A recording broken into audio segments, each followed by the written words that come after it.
48 heures de travaux du 3e congrès extraordinaire a permis d'élire Alain Mangouadi, délégué général de la CONACYT pour un mandat de 3 ans, face à Jules Biban, durant un scrutin très discuté suite au désistement de Blaise Nkoguemeye.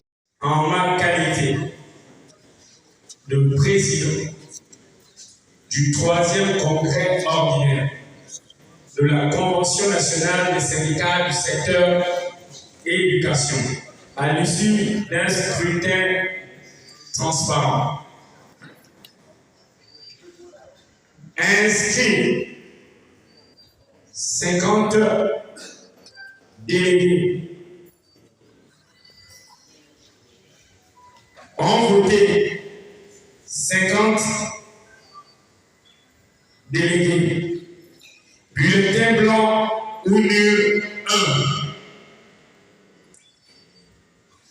ont obtenu le camarade Jules Biban du Sahel a obtenu 24 voix.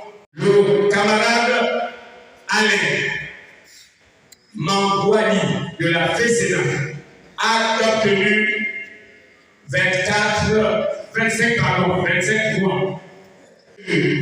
Au poste de délégué général de la CONACYT, Monsieur Alain Mangouadi. Après son installation par le président du Congrès, Marcel Libama, suite à un score de 25 voix sur 24 et un bulletin nul, Alain Mangouadi n'a pas hésité de saluer les membres et son adversaire Jules Biban en reconnaissant la lourde charge et mission qui l'attend. Je veux me faire le devoir, en ma qualité de président du 3e congrès ordinaire de la CONACYT, sous lequel, pour un syndicat fort et une école pour réussir, je vais installer le camarade Alain Mangouadi à son nouveau poste de délégué général de la CONACYT. Voilà, je vous mets à l'exercice de vos fonctions. Qui vient de remporter une bonne victoire.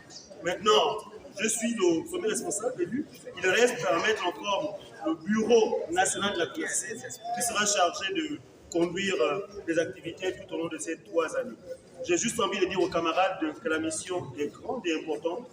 C'est au pied du mur qu'on juge le maçon.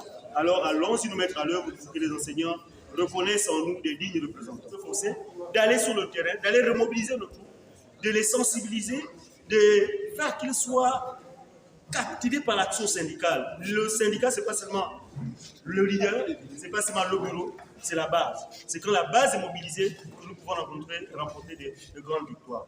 Donc nous irons vers les enseignants, nous irons vers les agents du secteur d'éducation pour leur dire qu'il nous faut nous le mobiliser parce que les combats à venir sont importants. Mon adversaire, mon camarade Jules Biban, nous le connaissons depuis les premiers projets de la CONACYT. C'est un vieux de la vieille. Lui comme moi auront pu mériter, même par consensus, devenir le responsable de notre organisation. Je dis juste qu'il n'a pas été élu, mais il est un maillot important pour notre organisation. Je tiens à féliciter toutes les organisations qui sont mises à l'œuvre, parce que ce n'est pas une seule organisation, et nous avons voulu construire quelque chose de solide. Et je crois que c'est en tenant compte de tout le monde que nous serons solides. Je tiens à remercier le délégué général par intérim sortant, qui a joué sa partition en tant que responsable. Et, chers camarades, nous avons été de toutes les hautes luttes et ce n'est pas maintenant que ça va s'arrêter. Je tiens à remercier, à féliciter le camarade Simon Doedzo, qui est un des anciens combattants, des modèles de lutte syndicale, sans oublier le camarade Marcel Libama, qui a présidé notre congrès aujourd'hui, qui est au four et au moulin dans le cadre de cette organisation. Juste nous dire que c'est unique, que nous serons forts. La CONACYT est éternelle, donc c'est à nous tous de nous mettre à l'œuvre pour que chacun d'entre nous voit la vraie valeur de la CONACYT. Encore merci à vous, mesdames et messieurs les journalistes. Désolé pour le traitement d'aujourd'hui, mais pendant les grands moments, c'est toujours comme ça. Et nous trouverons un moyen pour régler cette situation. Encore merci pour votre disponibilité. Nous notons que pour un syndicat fort et une école pour réussir était la thématique du congrès du 29 au 30 octobre de la CONACYCED pour honorer la mémoire du galvanisateur Louis Patrick Mombo. Au finish, le nouveau élu est un homme intègre,